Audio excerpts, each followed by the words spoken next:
Hello, hello, everyone. Thank you so much for logging in here for our webinar. We are going to get started in just a moment with some introductions, go through some housekeeping items, and then I will hand it off to Dr. Parker for today's presentation. But I hope you're having a great Tuesday, lovely September day here in North Carolina. So I hope it's nice wherever you all are joining us from. Welcome to our webinar on building a culture of belonging. Dr. Parker will be covering equity strategies for school leaders. If I have yet to meet you, my name is Kendall Hunter. I'm the product marketing manager here at Otis. I'm also a former middle school special education teacher, certified reading specialist, and I'm excited to be moderating today's webinar featuring Dr. Parker. Just a few housekeeping items while I watch this list grow here. Thank you all for being with us. This is a webinar, so unfortunately we can't see or hear you, but we do welcome you to use the chat to share your thoughts as you're going, and I'm sure Dr. Parker will have you type in the chat at some point. And we also have a Q&A, so don't hesitate to use that to tee up those questions, and we'll try to address some of those at the end. This webinar is being recorded, so you can expect to receive a follow-up email with the recording on Thursday of this week. So just about 48 hours, we'll send that over to you so you can pass Dr. Parker's words of wisdom in this session along to colleagues or rewatch on your own. During this webinar today, Dr. Parker will really dive into some of those research-based strategies to help school leaders revise and establish policies that promote equity. This presentation is aligned with the content in Dr. Parker's new book. It's on the screen there, Be the Driving Force, Leading Your School on the Road to Equity. And as an added bonus, we will be raffling off 3 copies at the end, so be sure to stay on so that you can be a part of that raffle here and grab a pre-order copy of the book on Otis.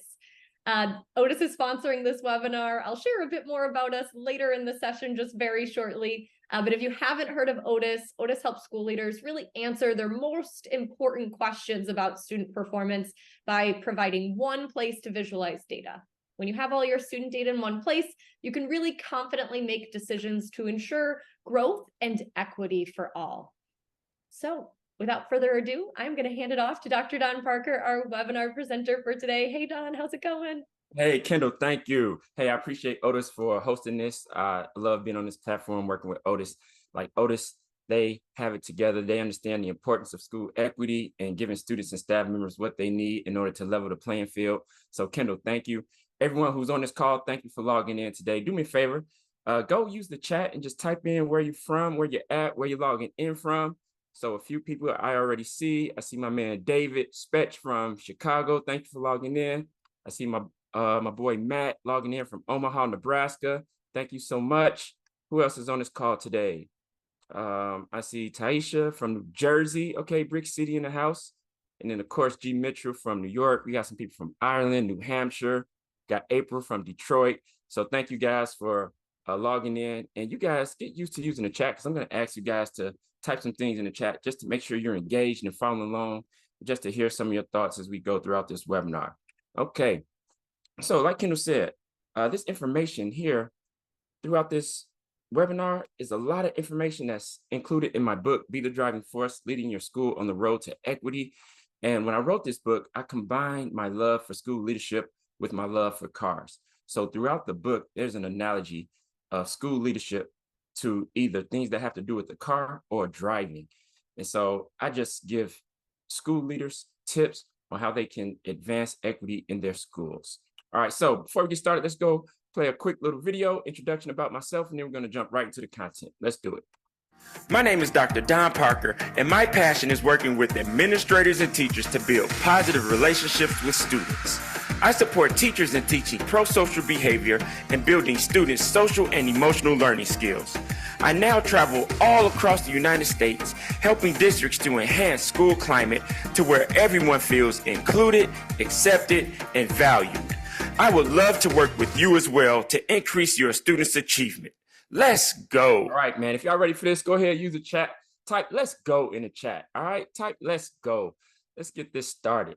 All right, so I'm going to skip my introduction because you got an overview of my introduction in that video there. So I don't want to waste your time going over my resume. So we're just going to go right into the content. I have 3 objectives for this webinar today, things that I want you to take away as a result of attending this webinar. Number one, I want to ensure that you can understand that all students have access to quality education. And what can you do just to help ensure that all your students you work with have access to a quality education? Because that is definitely an equity initiative.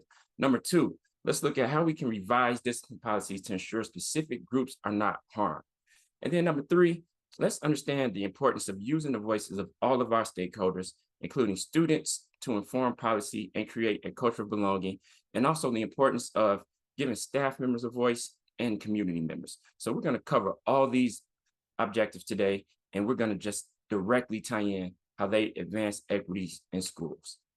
All right, so whenever we talk about equity, we have to talk about the achievement gap. And so for years, we have been talking about the achievement gap and how do we close the achievement gap. And the sad part about this is we started talking about the achievement gap all the way back in the 1990s. And here we are in 2023, and we're still talking about the achievement gap. And so when we talk about the achievement gap, just look at the data from the U.S. Department of Education, where it says that the average mathematics scores for white fourth grade students in 2022 was 29 points higher than their Black peers and 22 points higher than their Hispanic peers.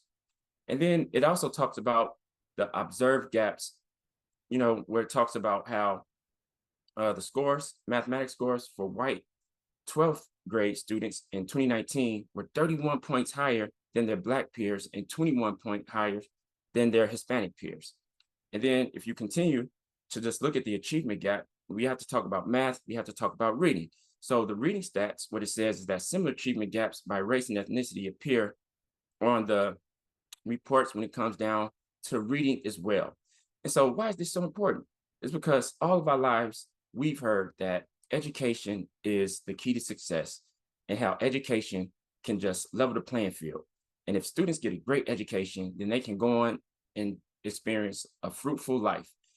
But the problem is we're seeing is that, this whole systematic education right now is not serving our students of color and other groups from historically marginalized groups. It is not really serving them well to where they're not seeing the benefits of education in order to live those fruitful and productive lives.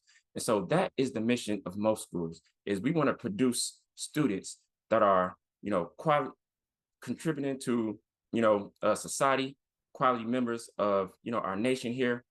And that's exactly what we want to see. So when we look at the achievement gap, what's inside the achievement gap? Okay, just look. Okay, we have a teacher gap. And what that means is that usually, and more than likely, if you look at, highly populated areas of students of color, we'll see that sometimes the teachers, they don't have the access to, great teachers. We're seeing that. We're looking at the resource gap. And I can just attest to the resource gap all the way back when I was graduating from college. When I had my student teaching experience, I graduated from a small college in rural Iowa. And when I went into those schools and I did my student teaching, I was just blown away from the many resources that were inside the schools. And then when I came back home to inner city Chicago, teaching on the south side of Chicago, and I walked inside the schools, there was an obvious difference between the school buildings, the effects of the school, how the school looked, the resources that was inside the school.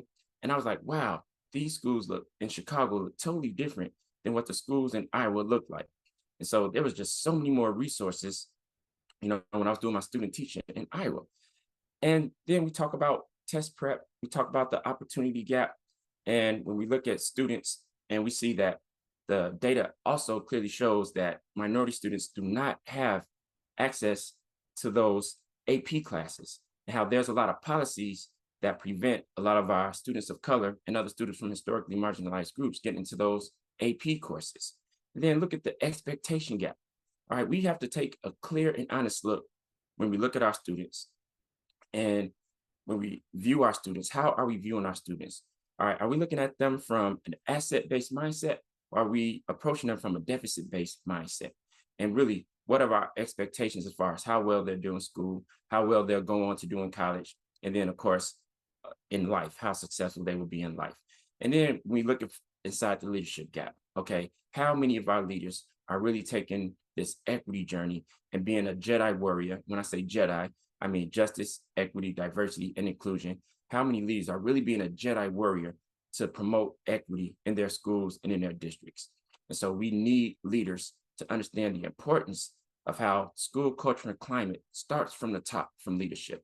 And if we have leaders that are consistently, fighting and advocating for students to advance equity in their district, then we can start seeing positive changes. So do me a favor, guys, write leadership in the chat.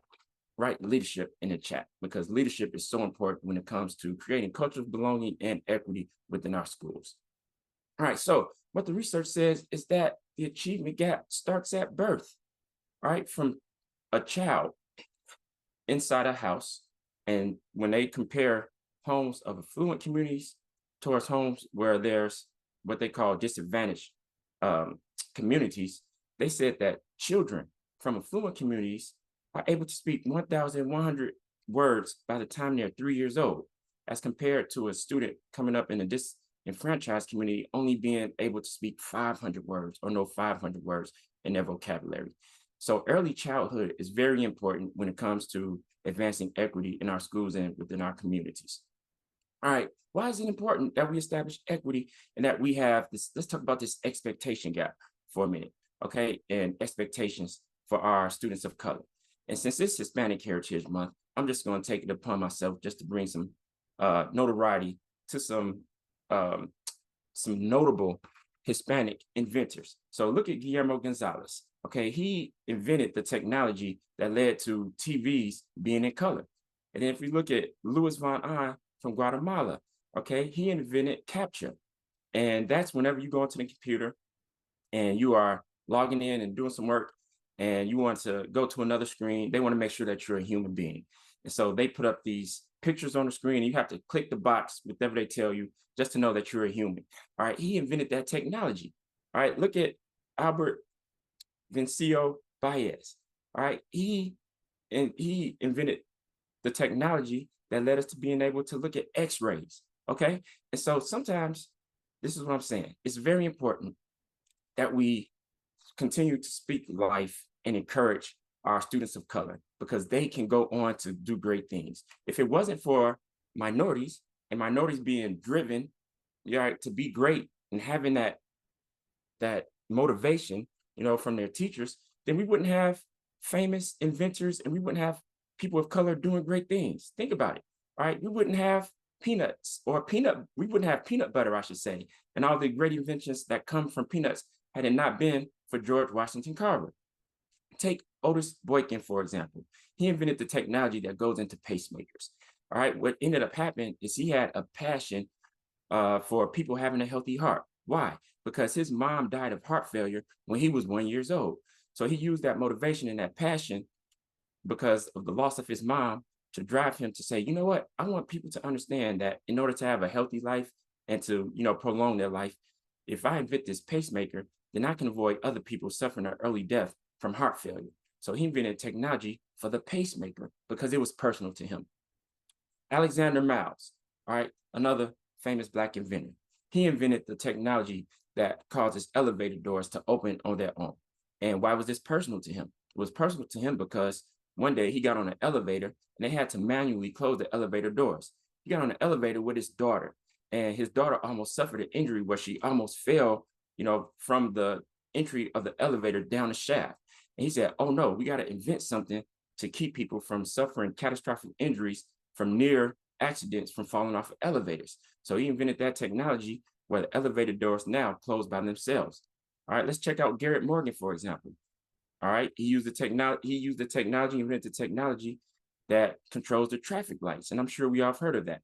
And now let's talk about my man, Jesse Brown.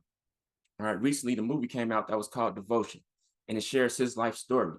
Jesse Brown was a little boy when his father took him to an airplane show. And he saw all these cool airplanes and fighter jets, and it just instilled a love for flying in aircrafts in Jesse Brown.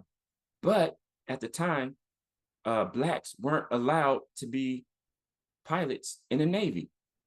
And so he made it his mission to become a pilot. And so he overcame all the discrimination, all the doubt, and he did everything that he could do in order to learn how to become a pilot. And finally, he became a pilot. And it was in the Korean War where the soldiers in America were fighting in that battle and they needed air support. And Jesse Brown, becoming a very accomplished pilot, was able to provide that support. And he actually gave his life to support, the American soldiers, and he died in that battle. It's a great movie. Check it out. But guess what? He was inspired to fly because he had this self-determination and this love and this passion, and it just grew in him. And so when we talk about the expectation gap, right, we have to set high expectations, and we have to have high expectations for our students, students of color, and all students. Just to be quite frankly honest with you, everybody type expectations in the chat. We have to have high expectations for all students. And what that means when we talk about equity, our educators, what it says is that 80% of the workforce are, white educators. And so what we have to do is make sure that we don't let implicit bias get in the way of our expectations for our students of color. We have to see greatness in them. And this is personal for me because I started off my career as a teacher, and then I progressed to become a department chair and then a dean of students. And then an assistant principal job came open in my school district. And I applied for that assistant principal's job. There's another lady who applied for the assistant principal's job as well. And she came over to me. She said, hey, Mr. Parker, I understand that you applied for the assistant principal job here at the school. I was like, what? As a matter of fact, I did. I've had a lot of experience being a teacher, being a department chair, and being a dean of students. It's just a natural progression for me to continue to have a positive impact on education. And then this lady had the nerve to tell me, she said, well, I also applied for the job, and I'm the science department chair. And guess what? All of your experiences in school discipline, and they're looking for someone who could be an instructional leader. So, what? I don't know if you have what it takes in order to be an assistant principal. So I don't know if you should even apply for the job. You should probably even remove your name from, being in the running to be a prospective candidate for this position. I was totally taken aback and shocked and insulted by this lady's comments. But she just had such a air of entitlement that she said I should just withdraw my name. And so I went to have a conversation with my principal. And I spoke to my principal, who's my mentor. And I said, you know what? I put my name in the hat because I really do want to continue to see this school progress. And I want to, use my skills and my education to continue to serve the children and the families in this community. And that's why I applied for the assistant principal job. But another candidate who also applied told me that the job was heavily focused on instructional leadership. And they kind of discouraged me from even applying for the job. So I asked my principal, what are you looking for in this position? And the principal said, you know what, Don, I'm going to just take you under my wing. I'm going to mentor you so you can become an instructional leader, the passion that you have for students. And so she told me that she was going to take me into the classroom when she was doing rules, have me sit in and observe as she was doing teacher evaluations and giving feedback to the teachers and looking at data and reports and everything like that. She just totally took me under her wing because she saw the potential in me. And so my whole message here is that we have to see our potential in students, and we have to look for that potential in students to help them be great. Just like I shared with you the passions of some of the people of color and the great inventions, and it was personal to them. We have to find out what are our students' passions and what do they feel that their purpose is. And we have to use that passion and that purpose to drive our students to greatness. We have to look at them from an asset base and let them know that they can use their passion and purpose to drive them to perform well with their academics in school so that they can become and do things greater than what we see. And so what I did was I continued to work and study so I could put myself in a position to become an assistant principal and then principal. And guess what? Years later, I ended up becoming not only an assistant principal, but progressing my career to where I became a principal and even earned my superintendent's license. And then I published a book, Building Bridges. And this was years later. And so what I did was I took my book, Building Bridges, I found out where this lady was, and I gave her a signed copy of my book. And then I just wrote a little note in there to her. And in that note, it said, hey, how you like me now? And now I'm publishing my second book that comes out on October 20th, Be the Driving Force, Leading Your School on the Road to Equity. What I'm telling you guys is never underestimate the potential that is in students. And so think about it like this, right? When you run into those students that you had years ago, and it could be 5 years later, it could be 10 years later, all right? Do you want to be that teacher and that educator that students are successful because of you or in spite of you. And I want to be that educator where students say, hey, Dr. Parker, I'm successful because you told me to believe in myself. You believed in me. And I took those words and I used it for motivation to become what you told me that I could be.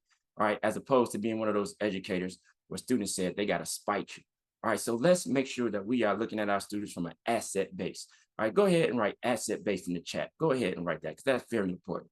We have to see the potential and promise in our students and help cultivate that and nurture it so our students can be great. And that's a school equity initiative. So the problem is when it comes to closing this achievement gap, some students feel like it's impossible when they don't have the support because of the low expectations that a lot of their teachers and district leaders have for them. So they feel like they have to do it all on their own. And they're working super hard. They got to work 3 times as hard, twice as hard, just to achieve some of the same things academically than their peers. What we have to do, as opposed to making those students make these impossible leaps and bounds, is we have to be bridge builders, guys. And that's the title of my first book. We have to build bridges to connect students to resources, to let them know with the correct support that they can be and they can aspire, and that they can do anything that they set their minds and hearts to be. All right, so what are things that we can do to close the achievement gap? All right, here we go. All right, you can provide evidence-based instruction. Make sure that those curriculums are culturally responsive, and then make sure that they're rigorous. We should be teaching students at or above grade level.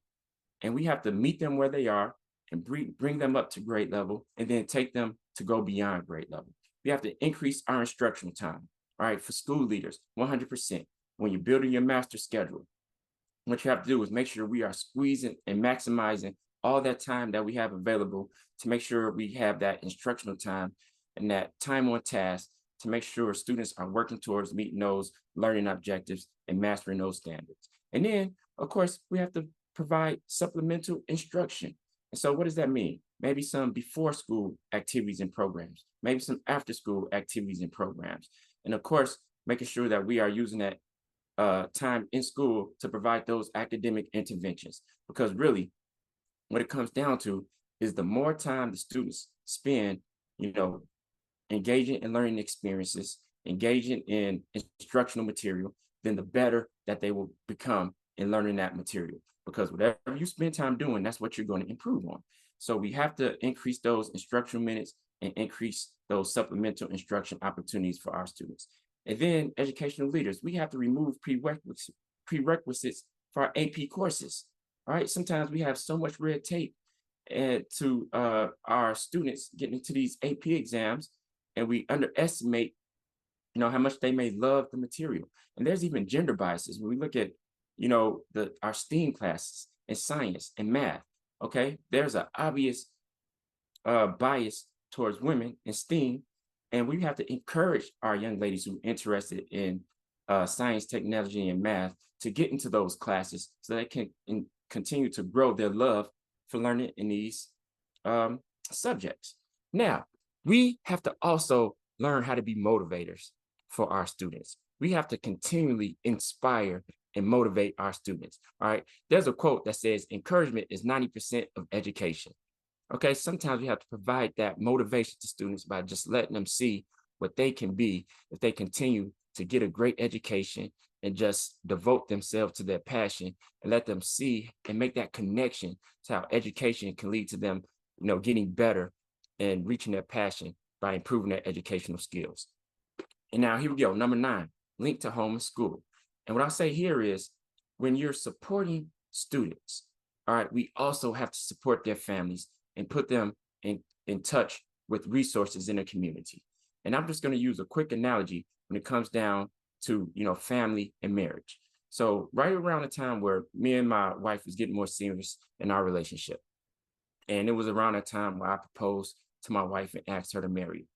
And so, but right before then, I went to her hometown to meet her mom, meet her family, and things like that.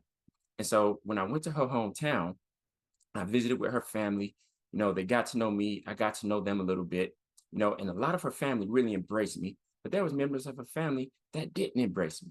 And so I remember when I came back home and I had a conversation with my mom about this, because I always go to my mom and talk about, relationship advice and things like that. And I told her, I said, hey, Ma, you know what? You know, I'm really in love and I want to marry her. But a little hesitancy came when I went to visit her home in her hometown when a lot of her family members, some of them just didn't embrace me like that. And she said, well, you know what, Don, you got to bridge the gap. Do whatever it takes to bridge the gap to let her family know that they can trust you, and that you're going to be a good provider for her, when you guys get married. Because you have to understand when you marry her, you're also marrying her family. And when she marries you, she's also marrying her family. Well, it's the same way when we're working with our at-risk student population. We have to understand when we make a commitment to support that student, we also have to make a commitment to support the family and put that family in touch with resources and things that can help them with things like food deficits, community resources that may be scarce that they need access to. All right, we have to be able to put them in touch with these resources because we understand that when students come to school and we try to provide an A+ environment, that sometimes they're not, when they go home, they're not going home to A+ environments. So we have to do what we have to do to link our students and families to resources that they much need that will also transfer over to them being more successful in school. And then number 10 is one of my favorite topics. We have to build relationships with our students. And when we build those relationships with students, we can leverage those relationships to let students know that we're counting on them and that we are really rooting for them, supporting them, and that we are just as interested in their social and emotional growth as you are with their academic growth. All right, so let's move on. Let's talk about number 3, the importance of revising discipline policies to ensure specific groups are not harmed. Because I see this time and time again where a lot of students of color and students from historically marginalized groups are really being hurt academically and socially and emotionally because of harsh discipline policies that students have, that schools have. All right, so this is research from all the way back in 2009. If you look at the report from the American Institute for Research. Okay, so do me a favor, just go ahead and type discipline policies in the chat. We're going to talk about discipline policies, all right, for a little bit here.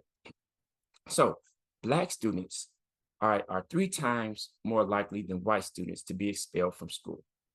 And then Black students and other students of color, all right, are 4 times as likely to risk multiple suspensions in school than their white peers. And of course, this is research-based data from the US Department of Education. The problem with this data is that this is data from 2009, and here we are over a decade later in 2023, where these numbers have not changed much. All right, another historically marginalized groups are our LGBTQ plus students. All right, and 2 in 5 LGBTQ plus students reported receiving an out-of-school suspension. All right, and it gets worse because a lot of our LGBTQ plus students, they feel that there is a lack of safety and it's resulted in many students missing school, putting them at risk for disciplinary sanctions for truancy. And so they want to know why a lot of these students have high absenteeism and high truancy rates. It's because the schools haven't created a safe environment where they don't even feel safe coming to school because some of the school's anti-bullying policies are not in place to protect our students. And a lot of them not only feel discriminated against, amongst their peers, but a lot of them are reporting that they feel discriminated against amongst their teachers and building leaders. Wow, so sad. 56% of LGBTQ plus students experience some form of anti-LGBTQ plus discrimination at their school. All right, and so we're seeing this in all the data. And 9% of students even reported, all right, that they were discriminated against strictly because they were LGBTQ plus. And the reason that this is troublesome is because there's a quote that says, if you see an angry lion who's hungry, devouring human beings, what makes you think that that same pack of angry and hungry lions won't do the same to you? So to put it in quotes from Dr. Martin Luther King says, injustice anywhere is a threat to justice everywhere. And so these groups, when they discriminate against other groups, what makes you think that they can't turn the tides and discriminate against you as an individual or a group of people that you're passionate about or who you are part of? So that's why we have to stop discrimination everywhere against people of color, against LGBTQ plus students, gender, all discrimination has to be looked at, and we have to just look at our policies and say, who are our school policies, discipline policies, academic policies, who are these policies hurting?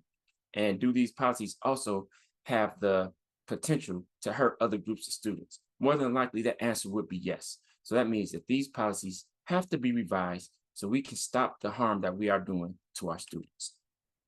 Now, what they say is that it's abundantly clear that LGBTQ plus students face disproportionately high levels of school discipline due to hostile school climates. All right. And what it does is ultimately deprive many of them, not only from their education, but also success in life. And there we go again, with the quality of education being tied to the success in life that many of our students can have. And so what the research continues to say is, given the findings of educational exclusion, we must redouble our efforts to create supportive schools for LGBTQ plus students, and also particularly transgender and gender nonconforming students. And you can also throw in there students experiencing homelessness, students with disabilities, and students of color. All right, so we have to look at this research, and we have to have a sense of urgency to look at these policies so we can create more of a culture of belonging for these students in particular. So what does this cause for? All right, my educator family. All right, everyone type reflection in the chat. Go ahead and type the word reflection in the chat, because you see that picture of that mirror, and that just represents that we as educators have to look in the mirror and we have to ask ourselves, do we have implicit bias towards certain groups of students? The research suggests that discipline disparities may be better explained by educators' implicit biases rather than differences in student behavior. And so when we view students through a lens of bias, and we can see a group of students, for an example, being loud. And if this is a minority group of students, we'll be like, wow, you know what? There's a stereotype that minority students are loud. And so when we look at them through that lens, we'll say, hey, you guys are being disruptive. You guys know what our policies are as you're moving through the hallways, that you're supposed to be on noise level 0 or noise level 1. So you guys are all going to get a detention because you're breaking this policy that we have about our noise level in the hallways, as opposed to maybe a different group of students who may be a different color and they're being loud in the hallway. Then we'll approach them and be like, hey, guys, you know what? Let's just keep it down while we're in the hallway.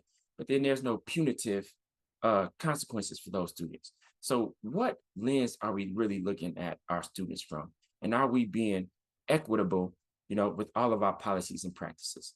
And the research suggests that the persistence of these problems around the country may also be linked to bias. So we have to really check ourselves. We have to check whatever biases that we may have to make sure that we are using equitable policies in schools and make sure that we are not harming students. All right, so what are our recommendations for this?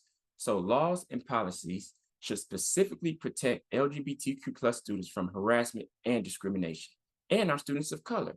And rather than having zero tolerance policies, schools should employ graduated approaches to discipline, ensuring that disciplined students have opportunities for learning. Everything that happens in school is what we can call a teachable moment.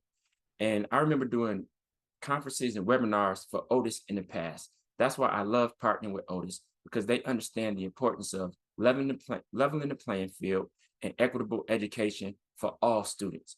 And so if you have the chance, I want you to also go on Otis's website and look at the webinar that I did that discusses restorative practices in school. All right, teachers should also incorporate positive representations of LGBTQ plus students in the curriculum, along with all the different races and cultures that are represented in our schools. And all staff should also intervene when they see that bullying is occurring. And they should intervene and let them know that this is not okay. It's part of the school climate that we are building.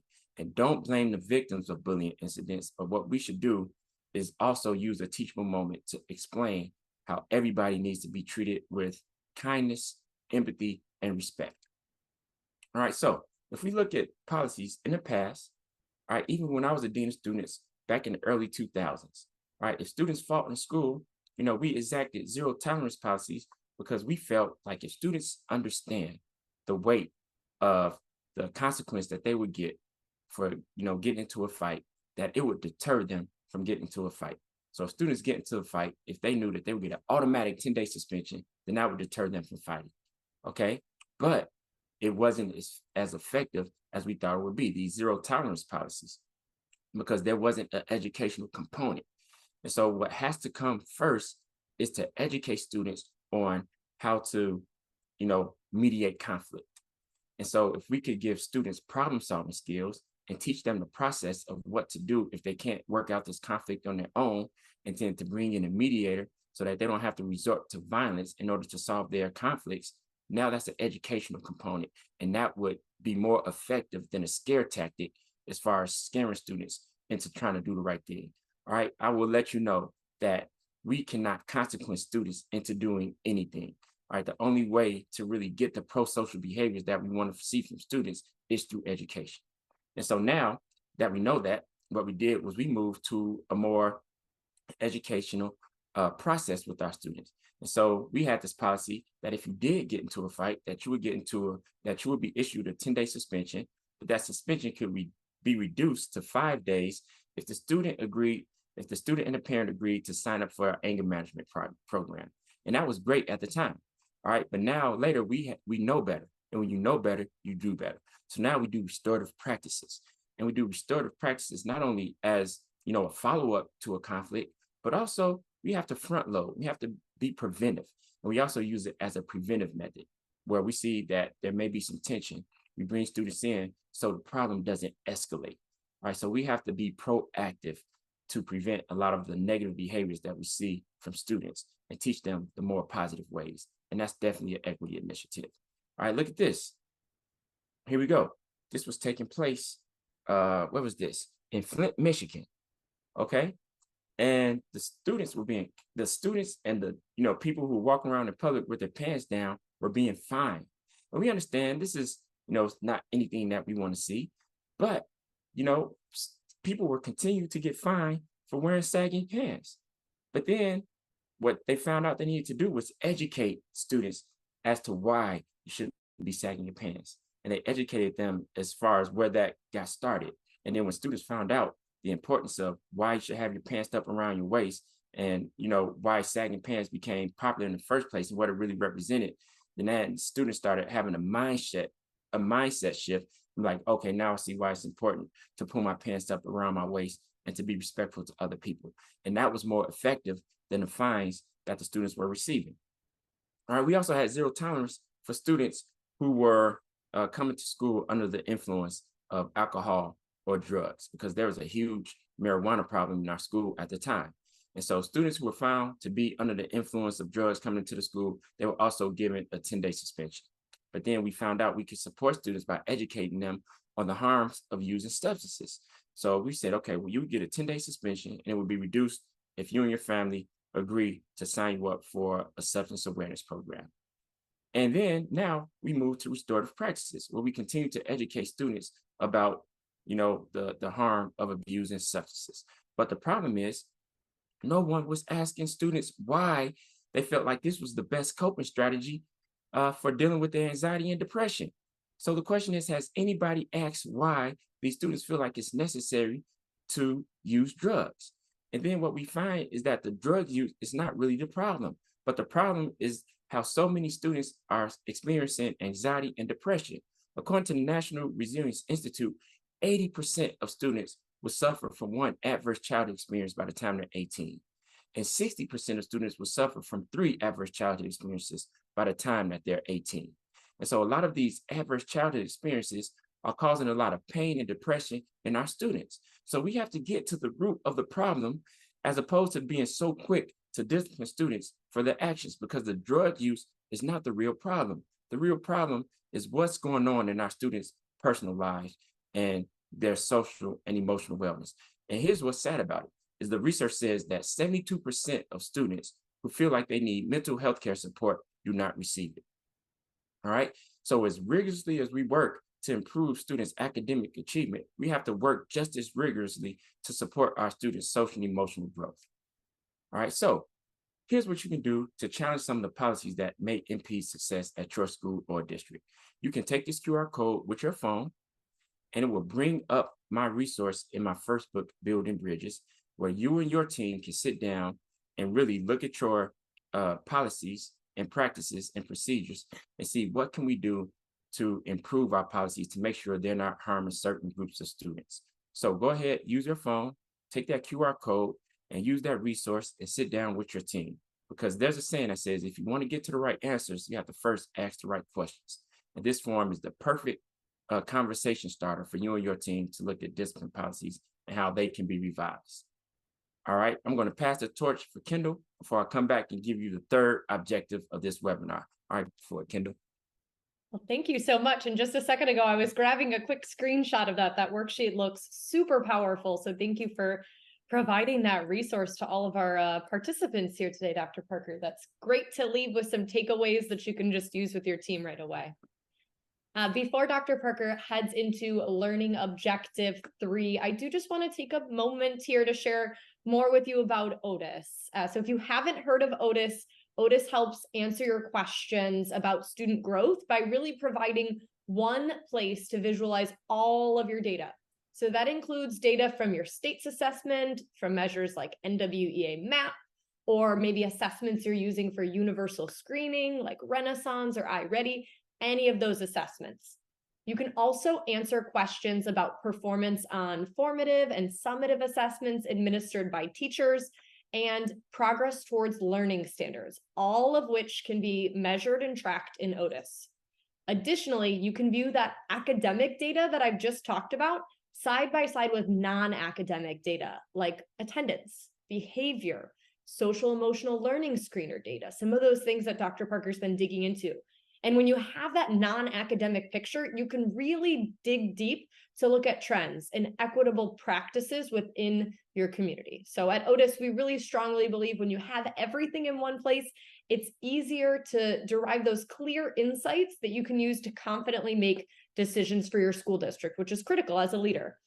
There's really so many different types of questions you can ask and answer using your data, but on my screen here, I just have a few that are aligned with some of the content Dr. Parker presented today thus far on equity. So you can take your data, any data, and look at if there's differences in student achievement based on socioeconomic status. Pending what you see, you can drill down to figure out what do you need to do differently? Why are there gaps or differences?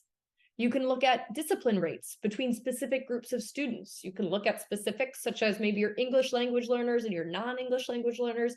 You can go by gender, demographic. These are all just examples, but you can go beyond just looking at one data set and look across academic and non-academics to really drill down on things like discipline, attendance rates. How do the rates look at my school versus Dr. Parker's? Does he have a new PBIS system in place to promote an increase in attendance that I don't? What can we do to ensure that every student gets what they need to really be successful and show up ready for school every day? You can look at college and career readiness to ensure every student is ready for the future, no matter what their path looks like.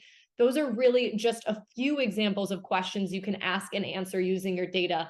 But the last thing I want to mention, and it's really what differentiates Otis as a tool, is that as you explore data and dig deep to identify pattern and trends, you can, within Otis, create plans to address those needs. So it's visualizing the data, understanding the data, but then it's acting on data. And you can use Otis plans to support students that maybe you identify for services like MTSS or for supports with perhaps like chronic absenteeism or social emotional learning needs. They're totally customizable. You can track student progress independent of things like class and school year, because the reality is that at the end of school on, June 5th, maybe not every student has reached the goal where they need to be. And you want to start that up day one of the next school year so you can continue to keep those plans and supports in place. So there's really no gap from year to year. Even though students take time off in the summer, we want them to come back and be just as supported rather than slipping through the cracks and starting the process all over again. And that really nicely aligns with what Otis can do for your school. So if you need help as you move from data rich to data responsive, definitely check out Otis. We are at otis.com. I am going to hand it back over to Dr. Parker to continue forward with the last objective. And then I am going to pop back in at the end to raffle off 3 copies of Dr. Parker's book. But I've been enjoying your presentation so far, and thanks for letting me do a little Otis commercial. I'll stop sharing here so you can pop back on and share your screen. All right. Thank you. Thank you, guys. And as I get ready to share my screen, I want to encourage you all to make sure you look at the tools that are available that Otis has for you, because Otis is definitely a tool that you can use to promote equity in your district. I'm telling you, Otis gets it when it comes to the importance of leveling the playing field for all students. All right. So, all right, Kendall, let us move on. Thank you for sharing that. And thank you for doing what you do with Otis.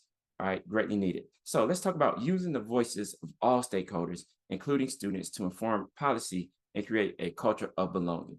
All right, and I'm going to conclude with this, guys. All right, here's a picture. And just read the text. It says, for some strange reason, personnel wants us to review our equal employment opportunities and our employment policies. All right, why would this group be saying that? Okay, all right, figure it out. 100%.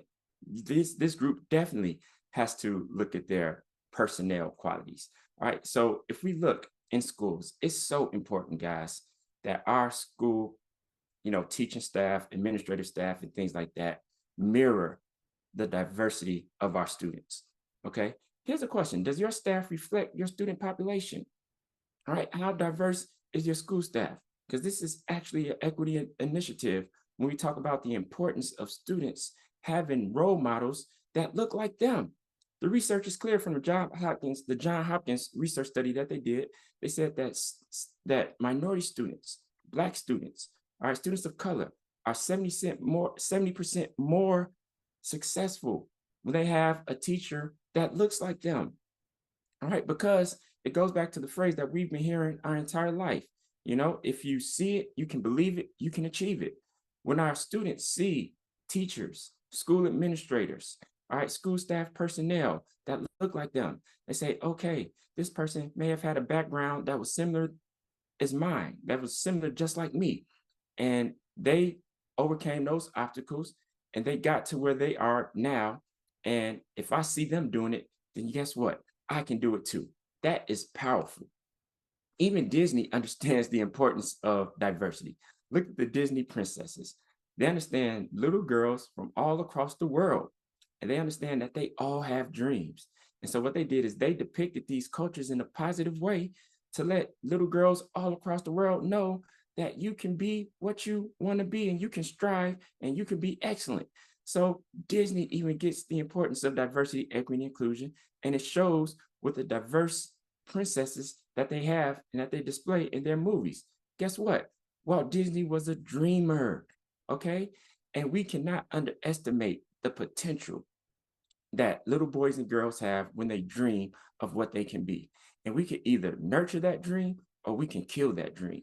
All right, it's my hope and my heart's desire as educators, school administrators, teachers, even school staff, personnel, paraprofessionals, whatever role you play, when you have contact with students, that you can be a dream builder and not a dream killer. So go ahead, type dream builder in the chat, because that's what we all want to do, is we want to help our students build their dreams and work towards them. Now, when we talk about a culture of belonging, okay, I'm gonna spend a second on this slide. All right, all my life, all right, I've been hearing the phrase, maybe you heard the same phrase, it says, get in where you fit in. All right, let me just quickly explain the difference between what it means to get in where you fit in as opposed to a more positive culture of belonging. So we used to think that getting in where you fit in was positive. But when we talk about diversity, equity, and inclusion, all right, we have two theories here. We have the melting pot theory and we have the salad bowl theory. Now, when America talks about the melting pot theory, and this isn't new information, all right, but I'm just going to frame it as what it looks like when we connect it to a culture of belonging. And the melting pot theory says is that different cultures, when they come to America, they should assimilate, okay? Meaning what? Meaning that we want them to do things and assimilate to the way we do things in America.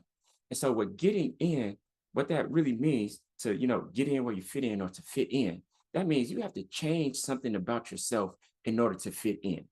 And so this whole melting pot theory says you have to change something about yourself in order to fit into the American culture.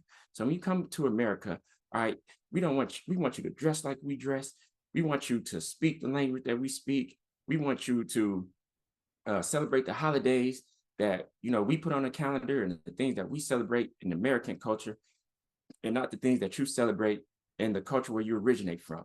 And so here's a quick joke that talks about, languages and how Americans, basically only speak English. So they say a person who is trilingual, they speak 3 languages. A person who's bilingual, they speak 2 languages. A person who speaks 1 language, they're American. All right. So that's the whole melting pot theory. We want you to lose your culture and just, assimilate to the American culture in order to fit in. All right. But what the salad bowl theory to diversity, equity, and inclusion says is if you think about a salad is very colorful. I mean, you got your green lettuce, you got your red tomatoes, you got your orange carrots, you got your black olives. You have all these different colors that come together to make this delicious salad. So what the salad bowl theory says is you don't have to change anything about yourself in order to belong here. All right, you can bring your authentic self here and we accept you how you are for who you are, along with your culture, along with your traditions. So you could be Chinese, you could be Irish, you could be Italian, you could be Mexican, you could be Russian, right? You could be Indian, you could be African, and we still want you to know that you belong here and that we accept you. You don't have to change anything to fit in. That's the salad bowl theory. And so we have to embrace this whole salad bowl theory in schools as well, because sometimes, I've heard this where people who are, of people of color will apply for jobs and then they wouldn't get the job. And then they will figure out, how come I didn't get this job? I felt like I was the best candidate.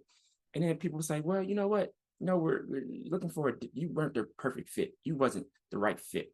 Okay. So what kind of culture of belonging do you have for your students and your staff if for some odd reason a person, maybe a person of color, is not a good fit in your organization? That's another self-reflection tool right there. All right. And so when we do have diverse staff in our school district, we have to make sure we create a culture of belonging where they feel that they can be there, be themselves, and also use their talents and skills to contribute to moving our schools forward. And so this is best summarized by this quote from Verna Myers.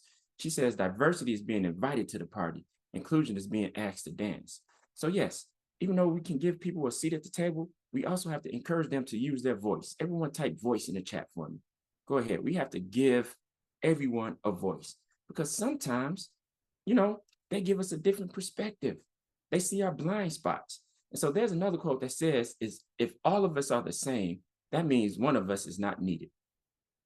Okay, I'm gonna say that again for the people in the back. If all of us are the same, that means that one of us is not needed. So we need different perspectives. We need shared decision making, and we need to give people a voice who may see things from a different perspective, who can advocate for students because they have this different perspective. So let me tell you, right? I have a staff member who's on my team, and she was Muslim, and it was during Ramadan, and she came to me and she said, Dr. Parker, you're being culturally insensitive. I looked at her and said, what do you mean I'm being culturally insensitive?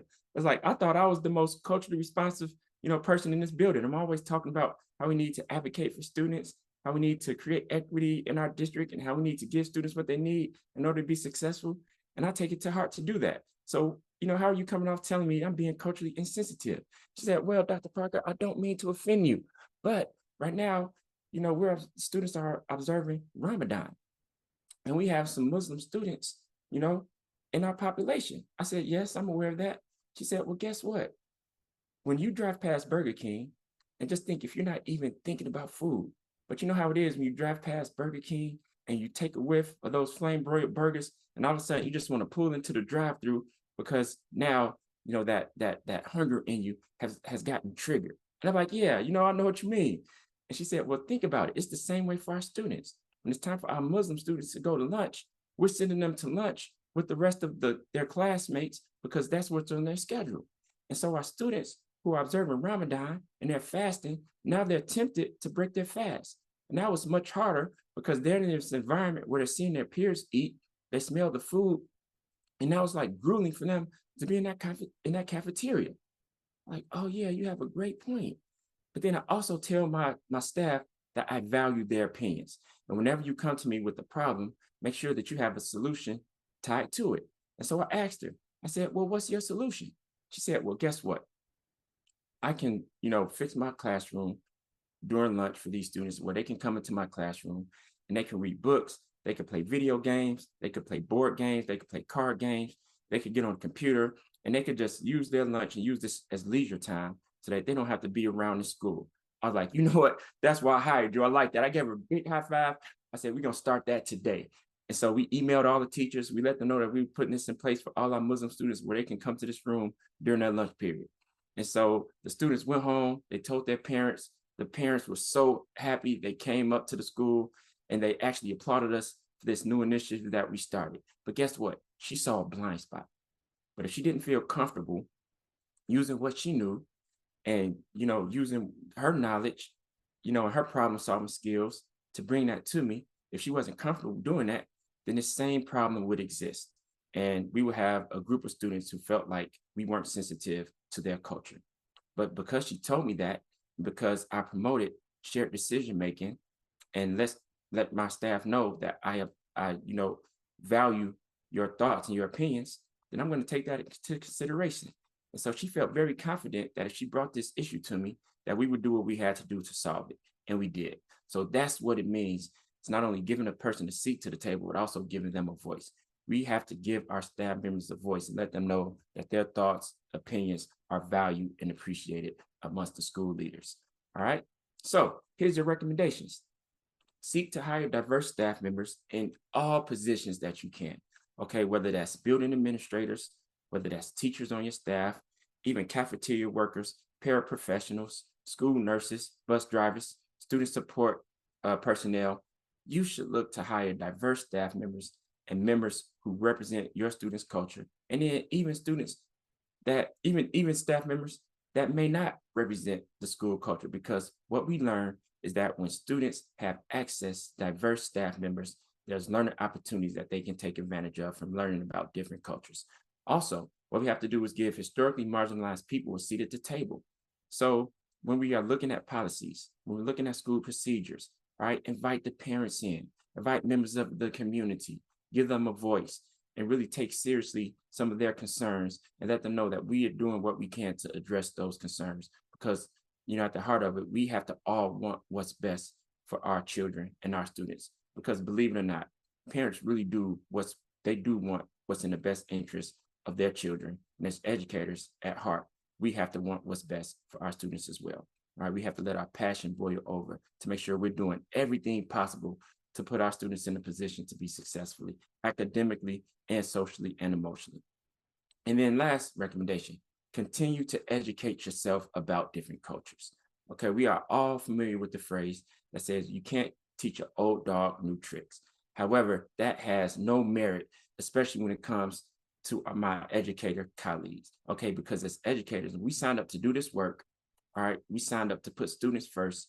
And we also have this whole mindset, this growth mindset that says that we are lifelong learners. So as we continue to work with students and learn more about how we can exact equitable policies and equitable school practices, then we have to not only know, but we have to do. Just like Kendall said in her example, we have to be data rich, and we have to make sure that we are using that data to inform our policies, practices, and procedures. And that's how we create a culture of belonging and equitable school practices, policies, and procedures for all. So now, guys, I've just given you a brief overview. This is just the tip of the iceberg of all the great information that's in my book, Be the Driving Force, Leading Your School on the Road to Equity. And you know what they say, the early bird gets the worm. So this book comes out October 20th. I want you to be one of those early birds, and I want you to have access to all this great information that's in this book. That's just a compilation of my experiences as a school administrator, a school teacher, and also a professional development provider. So I've just compact all of my love for these issues, along with my love for driving in cars. And I just use analogies throughout the book that has something to do with driving or a car, how you can drive your school and lead them on a road to equity. So you can use that QR code for the link to pre-order my book. And I encourage you all to pre-order this book, because I'm sure that there's something that you can take away to create a more equitable environment for all the students and staff members in your school. All right, here's my contact information. I want you to make sure that you are following me on all of my social medias. My Facebook fans page is Dr. Don Parker. On Instagram, you can find me at Dr. Don Parker 5. And please follow me on Twitter at Dr. Don Parker 1.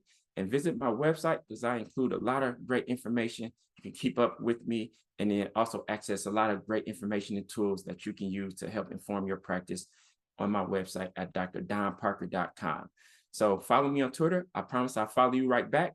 Let's stay in touch. I know a 1-hour webinar can, inform a lot of our practices and create some change. But I know true transformational change takes place over time. So I want to keep this relationship going. So please contact me if you need professional development in your school, in your district, and I will come out so I can help you increase your culture of belonging in schools. And my whole motto is bringing out the best in teachers so that they can bring out the best in their students. So partner with me so we can continue to move this work forward to create equitable spaces for our students, families, and communities. Thank you. I'm going to pass it back over to Kimberly. So much, Dr. Parker. That was fantastic. I really appreciated you sharing that content.